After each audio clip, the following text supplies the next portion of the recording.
आप लोगों के लिए केमिस्ट्री से एक बहुत ही इम्पोर्टेंट टॉपिक लेके आया हूँ, जो है मोल कॉन्सेप्ट। मोल कॉन्सेप्ट से हम जानेंगे, अगर जो लोगों को केमिस्ट्री नहीं आती है, कहाँ से हम शुरू करें, ये प्रॉब्लम होता है। तो यहीं से हम स्टार्ट करते हैं कि हम मोल कॉन्सेप्ट को पहले जानते हैं कि क्या है मोल कॉन्सेप्ट, फिर वहीं से पढ़ना शुरू कर देंगे और हमें केमिस्ट्री धीरे धीरे आने लगेगी। तो आइए मोल कॉन्सेप्ट में बात कर रहे हैं। तो मोल कॉन्सेप्ट के लिए हम क्या करेंगे, कैसे निकालेंगे कि मोल कॉन्सेप्ट होता क्या है। देखिए, जैसे भी बहुत सारे जब कोई भी एटम्स था और एटम्स के स्मॉलर पार्टिकल थे, इलेक्ट्रॉन, प्रोटॉन और न्यूट्रॉन, इनकी जो प्रॉपर्टीज थी, इनको फाइंड आउट करने के लिए, इनके को मेजर करने के लिए, मापने के लिए साइंटिस्ट ने, वैज्ञानिकों ने एक यूनिट का अनुमान किया। यूनिट को मान लिया, लेट कर लिया, सपोज कर लिया। क्या सपोज किया? उसी एक यूनिट को इन्होंने क्या कहा, मोल कॉन्सेप्ट कह दिया। क्या कह दिया कि मोल कॉन्सेप्ट ले लेते हैं। तो मोल कॉन्सेप्ट में 1 मोल होता क्या है, उसकी बात यहाँ पर बताई गई है कि 1 मोल वो नंबर्स होते हैं, वो नंबर्स होते हैं जिसमें उतने ही ग्राम कार्बन में उपस्थित एटम्स हों।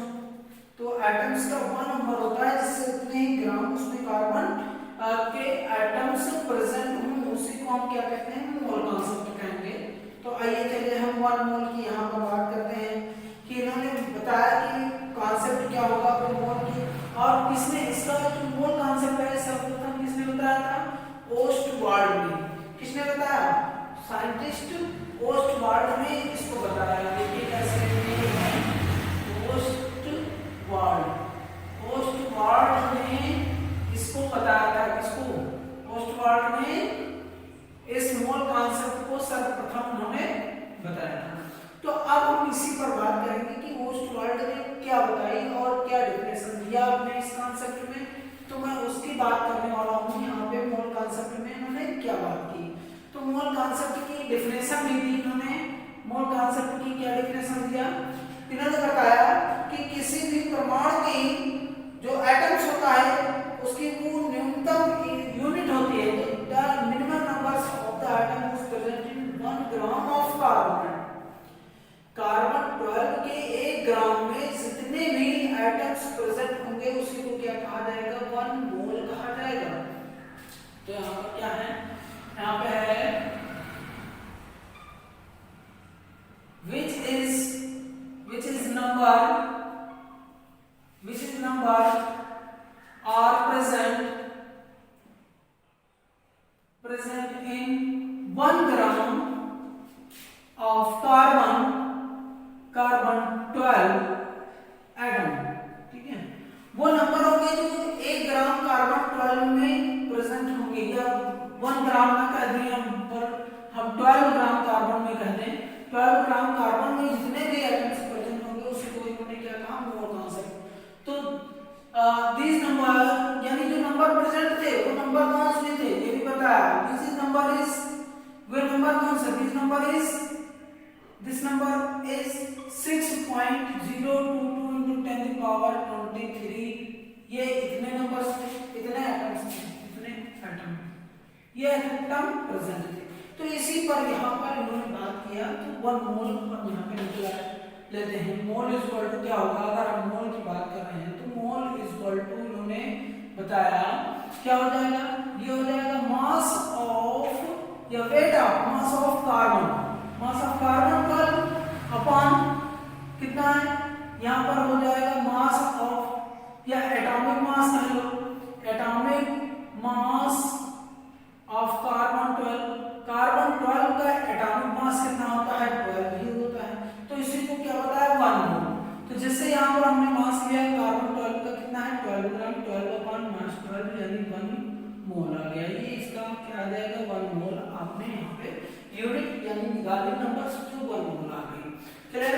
अब 1 मोल से फिर आगे की ओर यहाँ पर डिस्क्राइब किया गया, क्या बताया गया उसको हम निकालेंगे। देखिए जैसे ये नंबर्स कहाँ से आए, जो ये नंबर हैं, मैं इनकी बात कर रहा हूँ कि ये नंबर कैसे आया।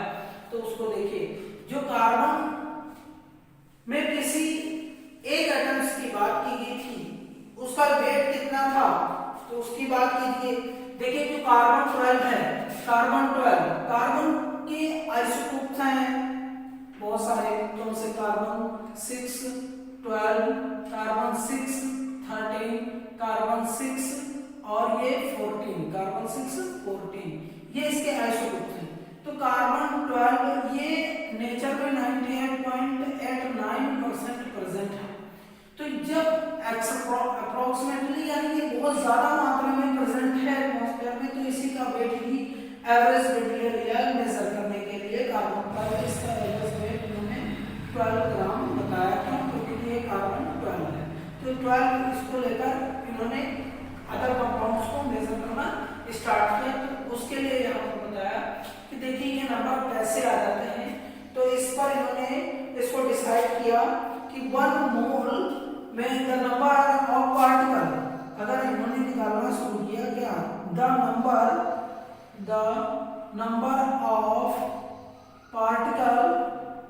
नंबर ऑफ पार्टिकल्स इन 1 मोल, 1 मोल में नंबर ऑफ पार्टिकल्स कितने हो जाएंगे, उस पर इन्होंने बताया कि 1 मोल में अगर हम नंबर ऑफ पार्टिकल निकालें तो क्या आएंगे। तो ये बताया इन्होंने बताया 12 मोल पर कार्बन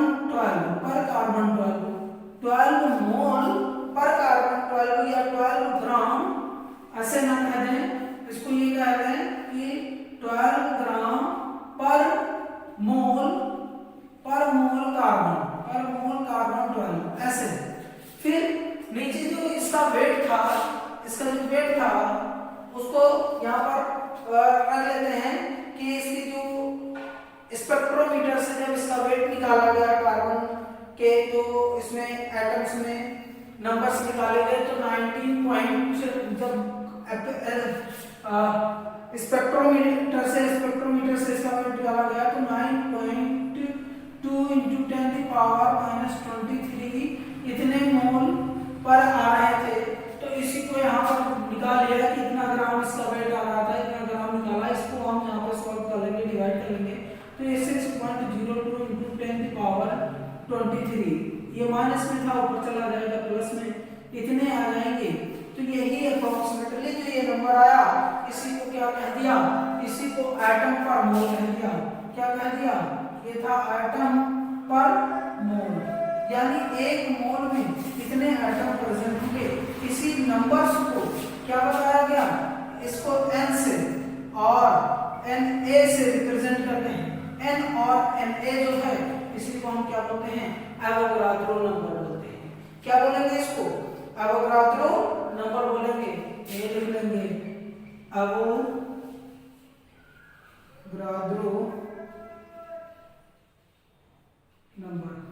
एवोगाड्रो नंबर इसको बोलेंगे। क्लियर है। तो ये बात हो गई है, हमारे पास क्या निकल गया, मोल निकल के आ गया।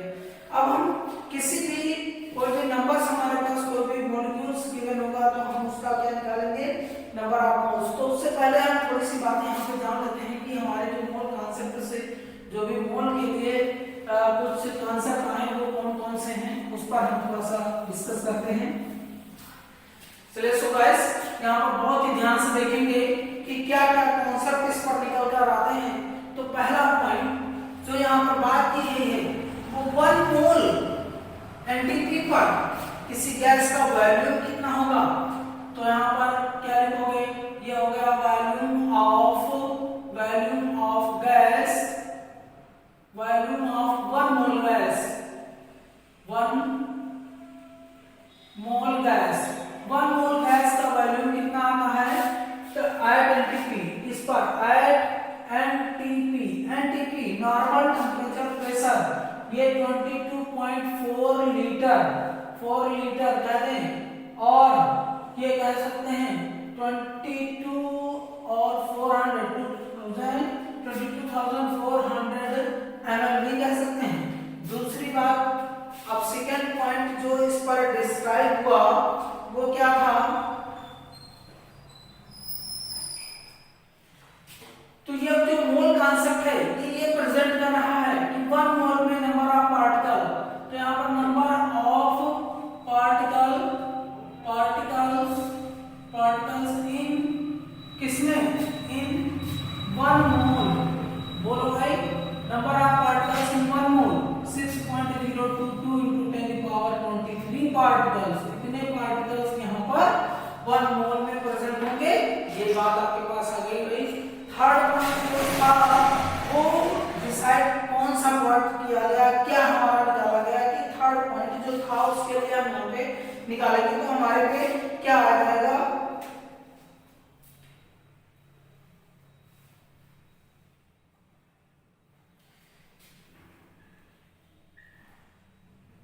this is represent द, किसको रिप्रेजेंट करता है, ये मोलर फार्मूले को रिप्रेजेंट करता है। किसको, molar formula. This is represent the molar formula. ये मोलर फार्मूले को रिप्रेजेंट करेगा, किसी के मोलर फार्मूले को रिप्रेजेंट करेगा। अगले फोर्थ पॉइंट जो नेक्स्ट पॉइंट है हमारा वो क्या होगा, इससे क्या जानकारी और क्या मिल पाती है,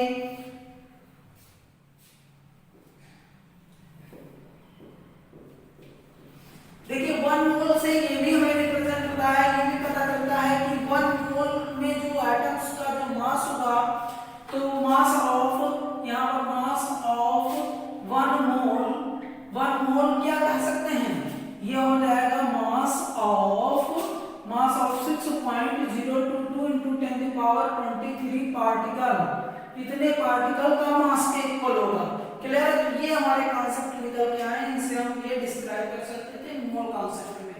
तो आइए हम यहाँ पर आपको निकालना बताएंगे कि अगर हम नंबर ऑफ पार्टिकल इन 1 मोल में निकालते हैं, क्या नंबर ऑफ पार्टिकल्स इन 1 मोल में निकालें तो क्या हो जाएगा, 6.023 into 10⁻23 into हो जाएगा मोल। जितने भी मोल होंगे उतने से हम मल्टीप्लाई नंबर ऑफ पार्टिकल निकालेंगे, या इतने होते हैं, ये आपके 1 मोल में पार्टिकल है तो नंबर ऑफ पार्टिकल अगर हम पार्टिकल की नंबर बढ़ा देते हैं इन n मोल पार्टिकल कर लें तो इसको क्या लिखते हैं, Na लिखते हैं, दैट इज Na। तो Na into n से मल्टीप्लाई कर देंगे तो ये टोटल नंबर ऑफ पार्टिकल निकल के आ जाएंगे। क्लियर है, तो अब यहीं पर हम निकालना आपको बताएंगे कि कोई भी नंबर्स, ताकि आपके सारे डाउट्स यहाँ पर क्लियर हो जाएं। चलिए देखिए हमारे पास फॉर एग्जांपल दैट इज, मैं यहाँ पर बात कर रहा हूँ कितना, 2 ग्राम हीलियम। ये आपके पास एक क्वेश्चन हो गया, इसमें हमें क्या फाइंड करना है, इसमें हमें फाइंड करना है number of mole find out करने हैं, और क्या नंबर ऑफ पार्टिकल, ये इतनी चीजें इसमें हमें फाइंड आउट कर लेना है। तो आइए देखते हैं कैसे हम यहाँ पे लगाएंगे। तो यहाँ पे जो नोट कर लेंगे क्या क्या चीजें, W क्या है, इसका ग्राम वेट है, तो ग्राम वेट कितना दिया गया है, 2 ग्राम। m निकालेंगे, m क्या है, molecular weight of helium 4, right, ये आ गया। अब n equal to question mark, so n equal to W/m, ये होता है यानी मास अपॉन उसका जो वेट अपॉन मास हो जाएगा। तो ये कितना है n, मास ये कितना आ गया, ये आ गया 2 अपॉन हो गया 4, that is n equal to 1/2, ये नंबर ऑफ मोल निकल के आ गया। तो मोल कितने हुए, यानी n इक्वल टू कितना आ गया, 1/2 मोल आ गए, यानी नंबर ऑफ मोल कितने, 1/2 निकल के आए। तो फिर क्या निकालोगे, नंबर ऑफ पार्टिकल। चलिए भाई पार्टिकल निकालते हैं, तो कैसे निकालेंगे, ये Na into m, तो Na की value 6.022 into 10⁻23 particle into n की वैल्यू 1/2 हमने फाइंड आउट किया है। अब यहाँ से इसको हम डिवाइड कर लेंगे, 2 1 जा 2 और 2 3 जा 6, ये 0 ये 1 into 10⁻23 पार्टिकल। कितने हमारे पास ये पार्टिकल निकल के आ जाएंगे, कितने, 1/2 मोल में। क्लियर है, यानी हीलियम के 2 ग्राम हीलियम में हमने इतने मोल निकाले। अब चलिए गाइस, और इसका हम अगला एग्जांपल एक और आपको बताते हैं।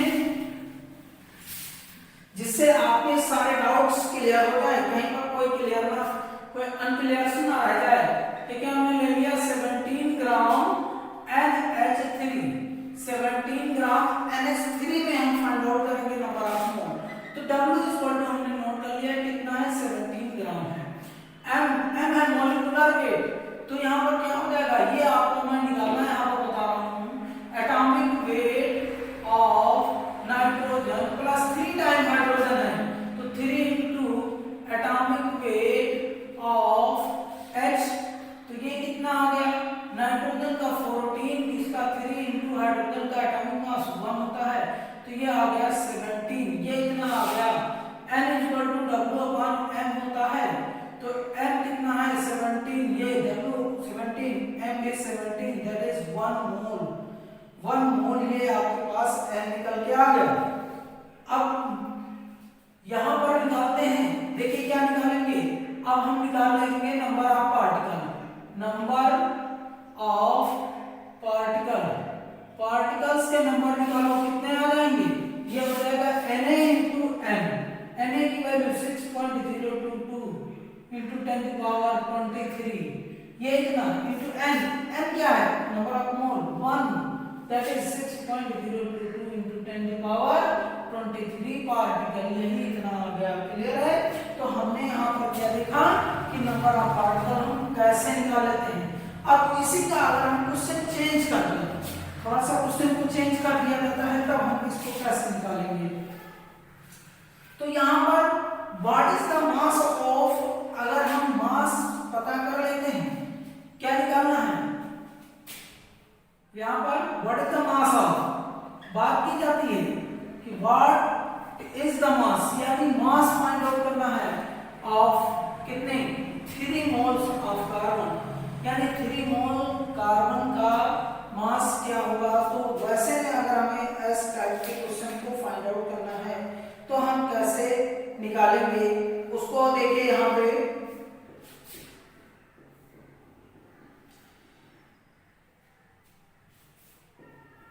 चलिए देखिए कोई भी क्वेश्चन हमने ले लिया जिसमें ये बताया गया है कि उस कार्बन का उस जो एटम्स है उसका मॉलिक्यूलर मास हमें गिवन है, ठीक है। तो मॉलिक्यूलर मास एज हम ये ले लेते हैं कि number of particle find out है, तो उसका मास कितना होगा उसको आपको फाइंड आउट करना है। तो हम यहाँ पे क्या करेंगे उसके लिए देखिए यहाँ पर क्या लगाएंगे, तो यहाँ पर क्या करना है, find the number of mole find out करना है, नंबर ऑफ मोल क्या फाइंड आउट करना है, find the number of mole of कितने पार्टिकल, ये है 12.044 into 10 power 23 पार्टिकल, 23 पार्टिकल्स में हमें क्या करना है, find the number of mole. Clear है? तो हम मोल के लिए लगा देते हैं, कैसे मोल इक्वल टू निकालते हैं, या नंबर ऑफ पार्टिकल्स का हमें मालूम है, ये होता है Na into n होता है, n क्या है नंबर ऑफ मोल, जो कि हमें फाइंड आउट करना है। नंबर ऑफ पार्टिकल मालूम है कितने हैं, 12.044 है और इंटू 10 की पावर 23 है, इक्वल टू Na की वैल्यू 6.022 इंटू 10 की पावर 23 है, इंटू n हो गया। इसको हम यहाँ ट्रांसफर करेंगे, मल्टीप्लाई में इधर आ जाएगा, डिवाइड में 4.044 इंटू 10 की पावर 23 अपॉन में कितना आ गया 6.022 इंटू 10 की पावर 23 और इंटू n, तो ये इससे कैंसिल हो गया, ये पूरा 2 टाइम हो गया, तो 2 इक्वल टू कितना आ गया n, यानी मोल कितने आ गए, तो मोल कितना हुआ, मोल इक्वल टू हुआ 2 मोल आ गए, कितने मोल 2 मोल का में जो पार्टिकल होंगे वो ये आएंगे। क्लियर है? ये इतना निकाल लिया आपने। अगर इसी में बढ़ा दिया जाता इतने पार्टिकल्स ऑफ 12 फाइंड द, फिर आगे कहना कह रहा था कि find the weight find out कीजिए ऑफ CO2 या CO2 के वेट को फाइंड आउट करना था, तब क्या करते, तब उस क्वेश्चन के लिए आपको इसका मॉलिक्यूलर वेट निकालकर करना होता है। ठीक है? तो दोस्तों अगर हमारा ये वीडियो पसंद आया